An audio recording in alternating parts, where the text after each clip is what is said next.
Maestra, por acompañarnos esta noche. Qué lindo verte, amiga. Igualmente, Jimena, más bien yo la agradecida para poder compartir esta fecha especial. Álvaro Hurtado, comunicólogo docente de la universidad. Muchas gracias, mi querido Álvaro. Qué gusto. Bienvenido al programa, como siempre. Más bien, gracias a ti, gracias a la audiencia por seguirnos en un día feriado, pero donde hay que hablar mucho. Muchas gracias por la invitación. Muchísimas gracias. El análisis comunicacional y de cobertura periodística son temas que la gente que no está en esto no los conoce o bien los puede percibir, pero no sabe hasta cómo señalarlos, cómo ponerles hasta el nombre adecuado. ¿Qué es lo que te ha llamado más la atención en todo lo que ha sido la cobertura periodística este día? Menos gente que otros años. Fíjate, me ha tocado en otras oportunidades hacer la cobertura de esta misma fecha y eran discursos más largos. Hubo una ocasión incluso que el presidente habló más de 3 horas, bajo un sol terrible, vi incluso colorados que se desmayaban, insolados, nosotros mismos los periodistas ya no sabíamos dónde meternos, etcétera, ¿no? Creo que hoy ha sido un discurso más moderado, 2 horas, en un clima más aceptable para quienes estaban fuera. El desfile y todo aquello también estuvo menos numeroso que otras fechas. Sin embargo, el tema de seguridad sigue siendo el mismo, ¿no? Las 4 esquinas de la Plaza Murillo siempre están resguardadas por seguridad, tienes que entrar con credencial. Hay estas normas. Si quieres ver realmente un buen desfile y escuchar el discurso del presidente, que normalmente pone pantallas hacia afuera, tienes que ir tempranito, porque después ya no circulas, ¿no? Entonces, creo que eso ha estado dentro de lo normal. ¿Algún análisis comunicacional que nosotros no hayamos podido ver y tú sí? Bueno, no sé, probablemente los colegas también lo han visto, pero yo me divierto mucho viendo otro tipo de cosas. Primero, quiero hablar del manejo de las cámaras, por ejemplo. Se ha manejado muchísimo esta cámara desde arriba, no, en otras ocasiones se manejaba más cámaras desde abajo hacia el presidente y hacia la testera. Esta vez se ha manejado muchísima cámara desde arriba, lo que llamamos plano general, distrayendo mucho la parte de imagen y más bien dándole más fuerza al audio. Muchas tomas también de los partidarios, de los diputados y senadores que estaban ahí, y muy poca imagen de lo que estaba afuera, porque en anteriores años se ha visto en ese manejo más bien más imágenes de las personas invitadas afuera. En segundo lugar, ya como discurso como tal, que es la otra parte que a veces no se analiza, es esta división que yo he notado en 3 partes en realidad del discurso, más allá de las temáticas que hayan podido tratarse, que son muy interesantes, muchos datos buenos, malos, etcétera, pero yo he notado lo siguiente: el discurso se ha dividido en una primera parte como introducción del vicepresidente, donde básicamente ha hablado de tecnología y ha sido una cuestión entre académica y un poquito formal, representativa. En la segunda parte, donde ya el presidente comienza a dar su discurso, también de manera muy formal, muy estructurada, donde tiene unos ciertos temas, pero exactamente a la hora, con más o menos 22, 23 minutos, viene un corte muy interesante. Se le terminó el discurso, ya no había más que decir. Y entonces vuelve a repetir todo lo que había dicho al principio, pero ya sin esa formalidad que había dicho al principio, ¿no? Hay como una reiteración. Entonces, esto muestra que no era necesario cubrir las 2 horas. Tranquilamente podría haber terminado a la hora 20. Otra de las cosas interesantes que también he descubierto, que seguramente lo vamos a ver más adelante, es la manera en la que se ha dirigido hacia el público. La sensación que ha dejado todos los analistas durante todo el día, han estado opinando que ya no es creíble, que el discurso no ha sido fuerte, que todavía hay muchos cuestionamientos en cuanto al contenido. Entonces yo me preguntaba, ¿qué es lo que pasa comunicacionalmente? ¿Por qué no está pudiendo transmitir? Tendrá asesores o no tendrá asesores, pero hay evidentemente a nivel del manejo del discurso, lo que hay es una contradicción entre lo que dice, entre lo que está leyendo, y estos insertos que le va poniendo y que desdicen lo que él está diciendo, ¿no? Esta es una estrategia discursiva que se llama lo manifiesto y lo latente, pero básicamente entrar no a la confrontación, sino más bien a la memoria, es decir, a la comparación y no a la confrontación. Eso es lo que me ha llamado la atención en este discurso. No ha utilizado la confrontación, sino la comparación. Ahora, como no tiene un método claro, como no ha tenido una sistematización clara, las comparaciones son pues muy alegres, ¿no? Para cierto tipo de producto, para cierto tipo de discurso, en cierto momento, compara con el año 2005, si le es conveniente, otras veces con el 94, otras veces con 1800. Entonces, esta falta de seriedad en su forma hace que sea no creíble. El otro elemento es que ya en el detalle mismo de las frases ha intentado hablar con los jóvenes, pero también su discurso, y lo mismo ha hecho el vicepresidente, ¿no? Notoriamente han dirigido sus discursos hacia los jóvenes, pero curiosamente sin utilizar el lenguaje de los jóvenes. Entonces, hay esta contradicción discursiva de querer tener al joven elector, obviamente, hacia adelante, pero sin referirse a sus términos, a su manera de ser. Y entonces yo te ofrezco a ti, joven, tecnología, te hablo como viejo, te presento propuestas viejas, propuestas que no están adecuadas, entonces obviamente el discurso no se va a hacer creíble en estos nuevos movimientos juveniles que son los que han estado en las calles paralelamente también, sobre todo en la ciudad de La Paz. Mientras se desarrollaba el discurso también había marchas, ¿no? Otros chismecitos después. A ver, como periodistas siempre nos llama la atención las cifras, ¿no? Sin embargo, ya no nos sorprenden estas cifras cuando son reiterativas, ¿no? Es decir, hablar y destacar la estabilidad económica, el crecimiento. Creo que en algunos momentos sí se exagera cuando se dice, por ejemplo, que Bolivia es el estado más fuerte de la región, ¿no? Y eso implica muchas cosas. Fuerte, ¿en qué sentidos? Institucionalmente estamos, creo que más bien mal, ¿no? No hay una independencia de los órganos del Estado, hay una debilitación en la institucionalidad de las instituciones del Estado también. Entonces, por el contrario, ahí hay que trabajar mucho. Hemos visto que el presidente, de manera deliberada, en su discurso ha destacado justamente estos logros de los 12 años, más que todo en 12 años ha hecho la comparación, ¿no? En algunos momentos, como dice Álvaro, también se remitía a otras fechas. Sin embargo, parece que el 2017 no traían cosas muy buenas, entonces no se ha enfocado en un discurso anual, sino ha preferido agarrar los 12 años y hacer esa sumatoria y estos indicadores que destacan logros en lo económico, en lo productivo y en lo social, en términos de justicia social, como dice, ¿no? Sin embargo, ha dejado de lado temas muy coyunturales que la gente hubiese querido escuchar, como el tema del Código Penal, que si bien el presidente salió a decir y anunciar, estoy enviando una nota recomendando y pidiendo que se abrogue el Código total y se trabaje nuevamente con los sectores, eso no ha sido suficiente. Hay que ver esto y hay que leerlo en una coyuntura de conflictividad todavía social. Fíjate, hoy día había tractorazos en el oriente, había cacerolazos, había movilizaciones de diferentes colectivos sociales. La COP está en un estado de emergencia ante la intención de que el gobierno quiera cooptar también la Central Obrera Boliviana, que es pues la matriz de los sindicatos, ¿no? Entonces, ante toda esta coyuntura, ha preferido evadir esa situación. Ni siquiera ha mencionado el 21 de febrero como si fuera un tema ya salvado. Cuando tú ves, no solamente en el ámbito nacional, también en el ámbito internacional, se ha visto la comunidad boliviana en el exterior exigiendo que se respete el 21F, que ha dicho claramente no a la repostulación, y la pregunta era una reelección más, ¿no? Pero ya el Tribunal Constitucional se fue más allá y habló de repostulación indefinida. Claramente ahí todavía hay un tema pendiente, hay una deuda que zanjar, y mientras no se cierre esto, creo que también, y en consenso con la sociedad, todavía no se puede hablar de calma social. Estamos en un año preelectoral y las cosas pueden seguir complicadas para el gobierno, ¿no? Es una buena estrategia haber hecho un anuncio muy importante un día antes, como solicitar la abrogación, y al día siguiente no tocar este tema para nada y concentrarse en lo que él quiere decir.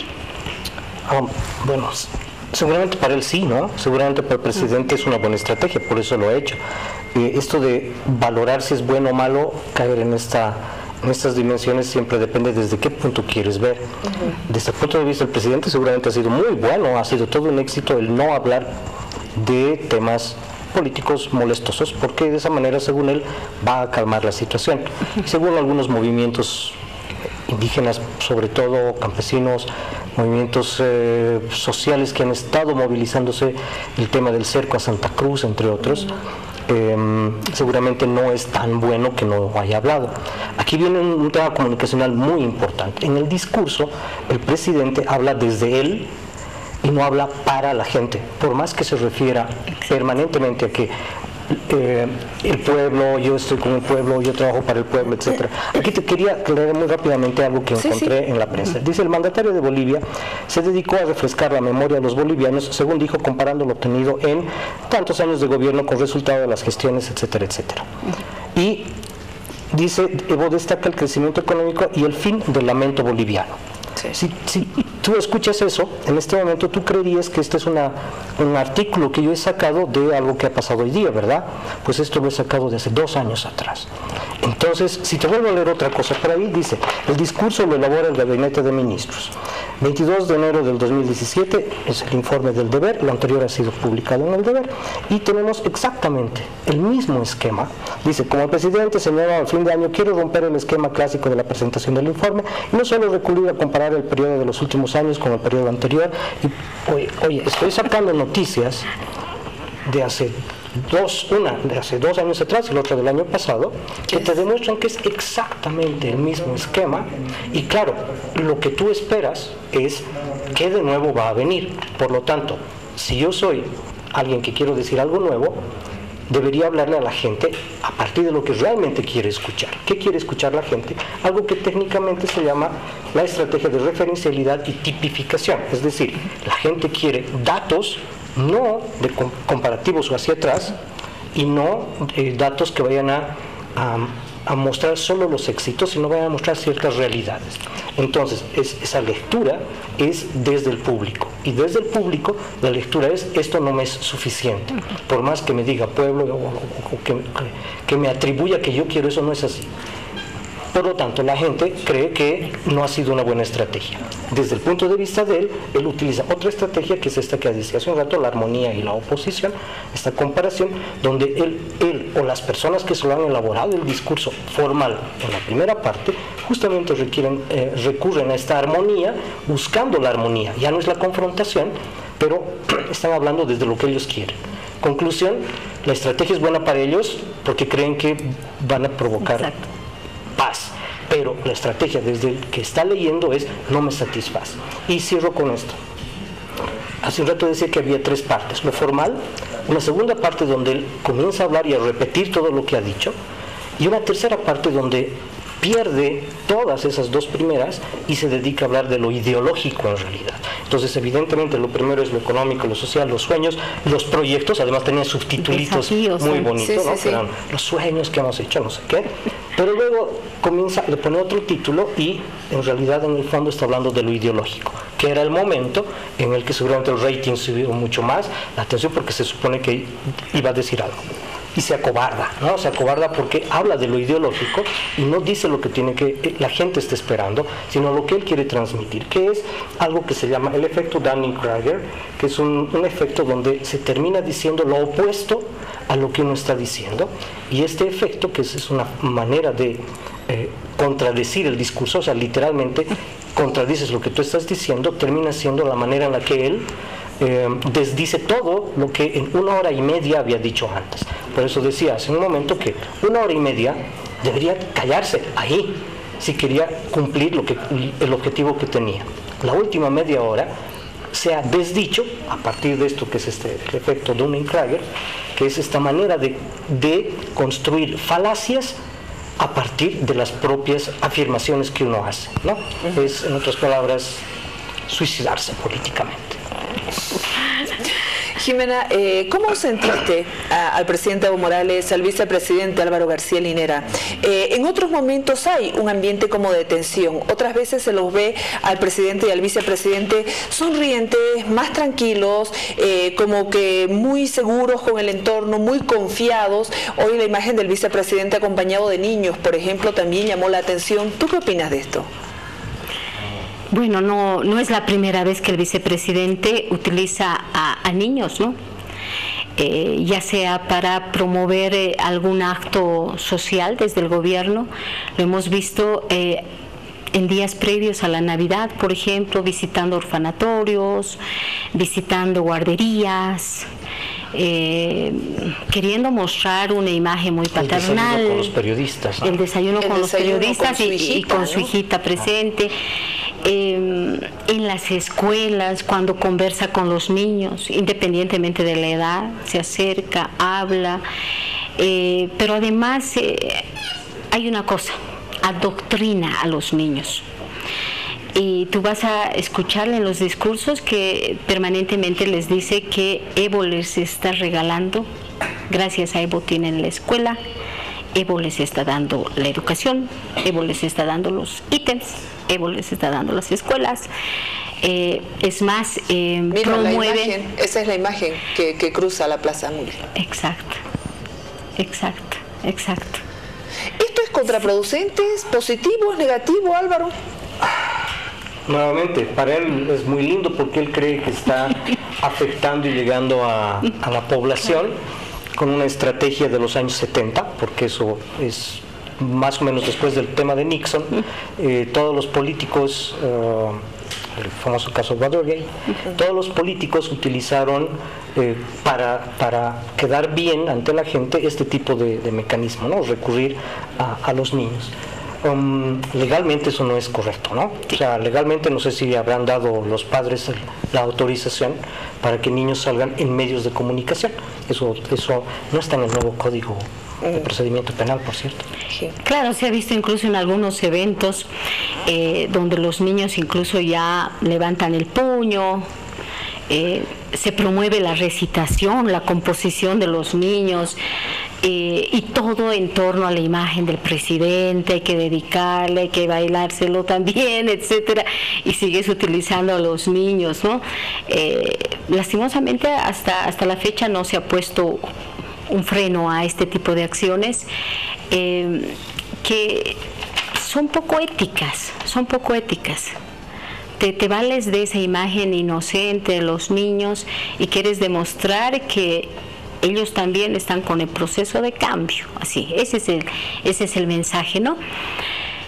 Sin embargo, se puede ver claramente que el vicepresidente y el presidente están preocupados. No tenían el semblante que tenían en otros años, ¿no? Cuando llegaba esta fecha. Muy exitosos, muy optimistas, muy exitistas, hablando de proyecciones, etcétera, ¿no? Sin embargo, veo que todavía el presidente no ha tenido cuidado al hablar, por ejemplo, de un tema muy sensible, que es Chepete Bala, ¿no? Sí. Hoy prácticamente lo que ha dicho es de que son unos pocos los que se oponen a este megaproyecto hidroeléctrico y que ya el gobierno está preparado para que el próximo año generemos 3.000 megavatios de potencia, que van a ser 6.000 y que ya estamos dispuestos a exportar. Mira, esto sin tomar en cuenta que ya hay algunos estudios que alertan que, por ejemplo, la exportación de la energía eléctrica de Chepete Bala no va a ser competitivo en términos de precios, si vemos como mercado destino Brasil. Entonces, sin tomar en cuenta las advertencias que han hecho la UNSA, diferentes centros de investigación, la Fundación Solón, etcétera, de los impactos socioambientales que va a tener sobre los territorios indígenas. Es decir, que todavía se muestra a un presidente que no esté escuchando a los pueblos indígenas de tierras bajas. Y cuando ves también el evento de hoy, el festejo, el desfile, los bailes, todavía sigues viendo a los campesinos e indígenas originarios del occidente. No hay todavía una relación cercana con las tierras bajas. ¿no? Se ve que esas relaciones son esporádicas cuando van y entregan ciertos proyectos, hay cierto compromiso, etcétera, pero más allá hay una distancia. Claramente todavía desde el gobierno no se entiende la visión, la forma de vivir de las tierras bajas, de la Amazonía, no entiende la relación que tienen con su territorio y sus recursos naturales. Finalmente, Álvaro, algo que quieras destacar y que yo no te lo pregunté. Bueno, sí. Sí. Hay cosas, hay maneras en las que hay que ir entendiendo desde la comunicación estos discursos, ¿no? Uno es el quien construye y quien lo dice. Y en este caso ha habido como que flojerita hacer la tarea un poco más. Ahí les he demostrado que no ha habido una actualización, ¿no? Queda muy claro. Segundo, no hay una buena orientación al presidente. Por ejemplo, la idea de manejar el lamento boliviano está bonito, es interesante, pero ya 2 veces que te diga lo mismo. El día anterior, que me lo preguntaste al principio, el día anterior cuando él anuncia que va a abrogarse, dijo exactamente lo mismo. Es más, la estructura del discurso de hoy ya la tenía exactamente el día de ayer. Eso como que fue un ensayo el día de ayer de cómo salió esto. La otra parte que no se está trabajando es la parte formal, es decir, estamos en contra de esos neoliberales capitalistas de corbata y los formalismos, y volvemos a ingresar a partir de estas formas de actuación exactamente lo mismo, ¿no? El presentador, el protocolo, puedes tener aguayo o no, pero igualito estás bajo esa misma norma. Las personas que estaban vestidas, quiero decir, senadores, diputados, invitados y ministros, algunos con corbata o no, vuelven otra vez al mismo esquema que luego lo critican. Entonces, en las formas también están diciendo cosas en contra del discurso que tienen. Y por último, el manejo de las cámaras ya a nivel de transmisión, en esta ocasión ha sido bastante deficiente, creo yo. No ha habido eso que llamamos una narrativa, una agilidad informativa. Eran cámaras muy estáticas, no se han movido mucho. El audio en algunos canales, porque para ver esto hay que mirar todos los canales, como tienes esa posibilidad. Entonces el audio en muchos canales han sufrido, ¿no? No te voy a decir qué canales colegas tuyos, no sé cómo habrá sido aquí, pero estoy seguro que han sufrido el momento de traer, porque el audio, la salida del audio ha sido complicada, ¿no? La imagen sí llegaba bien, pero el audio ha tenido problemas. Entonces estos manejos técnicos por detrás te demuestran que se ha repetido, hay cansancio en la misma estructura gubernamental, y por tanto ya repiten automáticamente cuando, si se quería dar realce, pues deberían cuidar estos elementos. Faltaron las grandes huipalas afuera, faltaron los personajes patrióticos y revolucionarios estaban en la parte de adentro, afuera ya no. Entonces hemos tenido un decorado que también creo que ha sido bastante más limitado. En conclusión, no tenían por qué alargar tanto, ¿no? Dijeron 2 horas. 2 horas. Y fue como que... Exacto. Hace 2 años duró, yo te digo cuánto, duró 1 hora y 11 minutos. ¿Sí? Este no es el más corto. El más corto. Este fue de 1 hora 11 minutos, que fue el 2016. Entonces, eso te muestra, vuelvo a repetir, que hay que manejar, todavía está faltando a nivel de las estructuras gubernamentales, del Ejecutivo específicamente, tener más cuidado con el manejo del discurso, con el manejo de las cámaras, con la narrativa audiovisual, que son temas estrictamente comunicacionales, que no son temas políticos, sí, también son temas políticos, pero debe haber una manera un poquito más clara y más profesional de transmitir. Eso quería comentar. Bueno, a esta hora ya los ministros han presentado la renuncia colectiva, a esta hora. Ya nos llegó a vos, a mí, hay grupos de WhatsApp de los medios del gobierno donde nos han dicho que el gabinete es a las 8, posesión de nuevos ministros. Bueno, ya se escuchaba hablar de algunos cambios, ¿no? Ministros que han sido cuestionados, hubo una evaluación también del trabajo de ellos. Parece que en la cuerda floja estaba la ministra de Salud por todo el conflicto justamente del sector, la ministra de Comunicación. Y bueno, pues algunos otros ministros, incluso se cuestionaba al ministro de Economía, ¿no? Y se hablaba del retorno del del exministro Arce. Sin embargo, creo que hay una dificultad, ¿no? El tema de salud es un poco difícil que vuelva. Tú sabes lo que hubo del Banco Unión y eso les ha puesto realmente en una situación muy complicada el año pasado. Entonces, creo que va a ser bueno cambiar los ministros. Hay otros, sin embargo, que son más políticos y no, el cargo les queda grande, vamos a decir. Fíjate, el ministro de Desarrollo Productivo y Economía Plural, falta todavía que impulse realmente el desarrollo productivo de otras áreas no tradicionales, ¿no? Realmente hay ministros que están ocupando el cargo por una cuestión de afinidad política más que por experiencia en su sector, y habría que hacer ese tipo de balances también para mejorar estos sectores que todavía están débiles, ¿no? Entonces, sí, mañana ya nos prepararemos para el nuevo gabinete. Sí, no llegaron los que decían que iban a estar por ahí. Nardi Suxo sigue por Europa, el ex canciller Choquehuanca también no estaba cerca, Juan Ramón Quintana sigue en Cuba. Y sí, todo puede ser, pero no. Pero mañana es seguro que llega. Bueno, muchas gracias, mi Jimé. Gracias, Álvaro. No, a ti, muchísimas gracias. Jimena. Sí, muchas gracias. Igual. Seguir mirando qué sucede en este ámbito, donde me parece que desde la comunicación vamos a manejar las ideas de otra manera, ¿no? No sé si un cambio de gabinete es la solución. O sea, es el proceso, son 2 años. Uno, ver el gabinete como tal, creo que todavía es ver muy chiquito. Sí. Tienes un año electoral, un año de compromisos, sí, un año de satisfacer sueños, como decía el presidente, que por cierto se limita a caminos.